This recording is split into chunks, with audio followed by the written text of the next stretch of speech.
دیکھیں اگر ایک شخص کرسچن ہے تو وہ میرے نبی کو دجال سمجھ رہا ہے. ایک شخص کرسچن ہے تو وہ میرے نبی کو دجال سمجھ رہا ہے، لیکن مجھے قرآن اجازت دے رہا ہے کہ میں اس کی عورت کے ساتھ شادی کر سکتا ہوں اگر وہ کسی کرسچن کی بیٹی ہے.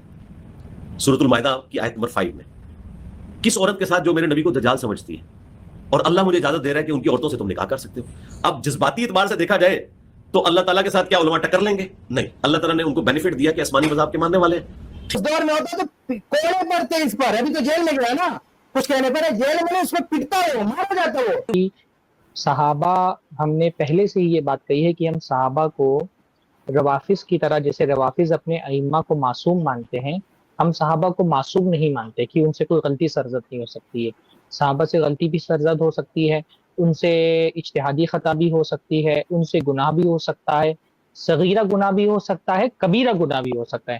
بلکہ بعض صحابہ سے کبیرہ گناہ ہوا، بعض صحابہ سے تو ایسے گناہ ہوئے کبیرہ گناہ جن کی سزا قتل تھی، اور یہ باتیں حدیث میں بیان ہوئی ہے. تو آخر کوئی ایسا کیسے بول سکتا ہے کہ کسی صحابی کی غلطی بیان کرنے سے کوئی گستاخ ہو جائے گا؟ ہم اس لیے نہیں ان حضرات کو گستاخ بولتے ہیں کیونکہ یہ صحابہ کی غلطیاں بیان کرتے ہیں. ان کو گستاخ اس وجہ سے کہا جاتا ہے کہ یہ صحابہ کرام کی پر تہمتیں لگاتے ہیں، ایسی چیزیں صحابہ کی طرف منسوب کرتے ہیں جو ان سے ہوئی نہیں. جیسے ابھی شیخ کفایت اللہ نے ایک ویڈیو جس کا جواب دیا ہے، آپ دیکھیں کہ یہ باقاعدہ جو ہے نا حضرت امیر معاویہ رضی اللہ تعالیٰ عنہ پر الزام لگانے کی کوشش کر رہے ہیں کہ انہوں نے حضرت حسن کو زہر دیا. اس سے پہلے میں نے ایک ویڈیو، ایک ان کی کتاب کا حوالہ پیش کیا تھا جس میں یہ حضرت امیر معاویہ کی طرف شراب پینے کی نسبت غلط ترجمہ کر کے ایک حدیث کا، ایک اثر کا، شراب پینے کی نسبت حضرت امیر معاویہ کی طرف کر رہے ہیں.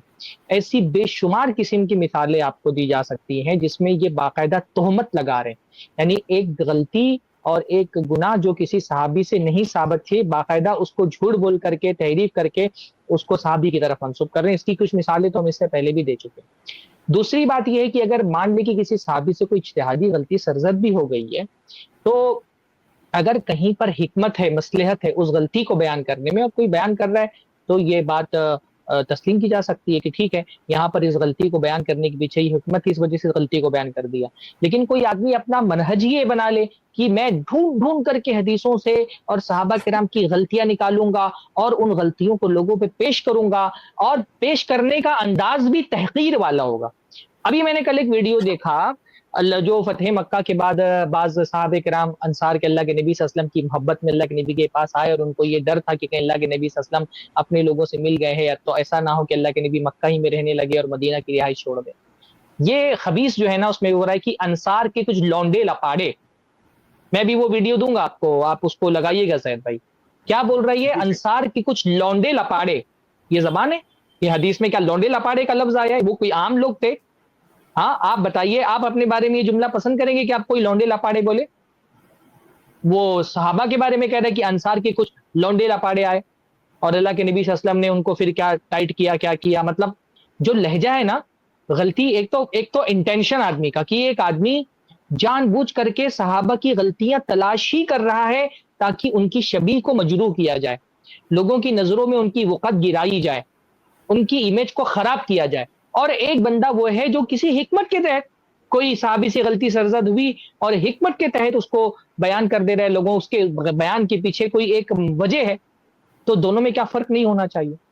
یہ بندہ ایک تو جھوٹی باتیں بھی کرتا ہے، جو سچی باتیں کرتا ہے اس میں ملاوٹیں کرتا ہے، اور اس کے بعد اس کا جو بیان کرنے کا انداز ہوتا ہے وہ انتہائی تحقیر والا ہوتا ہے، انتہائی گستاخانہ ہوتا ہے. یہ اصل میں یہ جاہل ہے، اس کی زبان سے اس کی جہالت ٹپکتی ہے، اور جب یہ زبان کھلتا ہے تو یہ کسی کے بارے میں بھی احتیاط نہیں کرتا. ابھی جس مسئلے کی وجہ سے یہ جیل میں ہے، آپ وہ ویڈیو سنے جا کر کے، ٹھیک ہے بھائی، ایسا تو ہم علماء بیان کرتے ہوئے ہیں نا کہ عیسائی جو ہے وہ ہمارے نبی کو نبی نہیں مانتے، عیسائی ہمارے نبی کی نبوت کو تسلیم نہیں کرتے. کون عیسائی کہتے ہیں کہ اللہ کے نبی دجال ہے؟ اور اپنا کمپیئر اللہ کے نبی صلی اللہ علیہ وسلم سے کر رہا ہے کہ لوگ اگر مجھے برا بولتے ہیں تو کیا ہوا، اتنی بڑی تعداد میں اللہ کے نبی کو نعوذ باللہ لوگ دجال بولتے ہیں. کون سا عیسائی دجال بولتا ہے اللہ کے نبی صلی اللہ علیہ وسلم کو؟ یہ تو راستہ کھول رہا ہے عیسائیوں کے لیے. یہ لہجہ ہوتا ہے بیان کرنے کا، یعنی اس کی زبان پر قابو ہی نہیں. ایسا لگتا ہے منہ پہ گٹر بندھا ہوا ہے اس کے، کہ جب کھولتا ہے اس کے منہ سے بدبو ہی نکلتی ہے، اور کوئی اس کی زبان سے محفوظ نہیں رہتا ہے.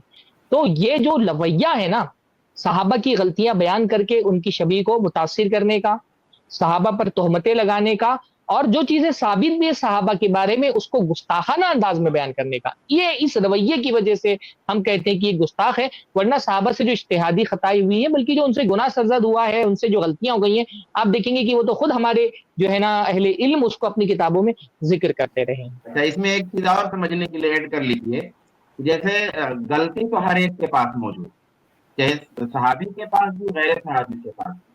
ابھی کوئی ایک جنرل عالم دین ہے جن کو آپ بہت اچھا سمجھتے ہیں اور واقعی وہ اچھے ہیں بھی، علم میں بھی اچھے ہیں، تقویٰ میں بھی اچھے ہیں، پابندی میں بھی اچھے ہیں، اور معاملات میں بھی سب میں اچھے ہیں، الحمدللہ سب اچھا مانتے ہیں، آپ بھی مانتے ہیں.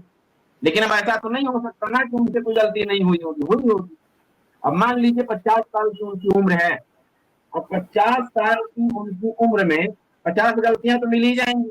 50 غلطیاں، 25 غلطی تو مل ہی جائے گی. اب وہ 25 غلطیاں ہم شمار کر کے پورا دفعہ بنا دیں، اس کی دفعہ 1، دفعہ 2، دفعہ 3، دفعہ 4، دفعہ 5. وہ 25 غلطیاں شمار کریں، پھر ہر غلطی کے نتائج بیان کریں، پھر اپنے الفاظ میں ان کی صحیحوں میں بیان کریں، پھر کہیں دیکھیے آدمی کتنا خبیث ہے، تو واقعی ان لوگوں کو وہ خبیث لگنے لگے گا، کیونکہ 25 غلطیاں ایک ساتھ دکھ رہی ہیں. یہ علی مرزا، یہ مولانا مودودی، یہ سلمان ندوی، یہ ان لوگوں کا طریقہ ہے. ہمارے اسلاف کا طریقہ یہ تھا، بھلے ہمارے اسلاف بھی اگر غلطیاں بیان کی ہیں تو میں نہیں کہتا ہوں انہوں نے صحیح بیان کی، ان کی غلطی ہوئی، غلطی بیان کرنے میں بھی غلطی ہوئی ہے ہمارے علماء سے بھی.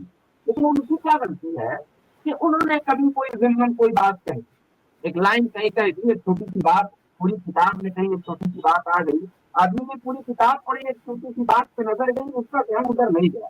یہ دونوں میں بڑا فرق. جی لیکن بول دیجیے آپ. جی بول دیجیے. ہمارے ابا کی بھی غلطی ہوتی ہے بھائی، ہمارے ابا کی بھی غلطی ہوتی ہے، مگر ہم اپنے ابا کی غلطی کیسے بیان کریں گے، اور ہمارے ابا کے دشمن کیسے ہمارے ابا کی غلطی بیان کرے گا. بھائی دونوں میں جو فرق ہے، دونوں میں جو فرق ہے کہ ابا کی غلطی ہم بیان کرتے ہیں، وہ ہم کیسے بیان کرتے ہیں، ہمارے ابا کے دشمن ہمارے ابا کی غلطی کیسے بیان کرتا ہے. دونوں میں جو فرق ہے وہی فرق جن علماء کو آپ نے کہا ہے اور علی مرزا کو کہا ہے وہ مسئلہ ہے، یہ فرق ہے. ابن عساکر رحمہ اللہ کی صحیح روایت ہے، صحیح سند سے، کہ ایک شخص نے عمر بن عبدالعزیز رحمہ اللہ کے سامنے معاویہ رضی اللہ عنہ کے شان میں گستاخی کی، انہوں نے گولی مارے. یہ علی مرزا اس دور میں ہوتا تو کوڑے پڑتے اس پر. ابھی تو جیل میں گیا نا، کچھ کہنے پر جیل میں اس کو پٹتا ہے، مارا جاتا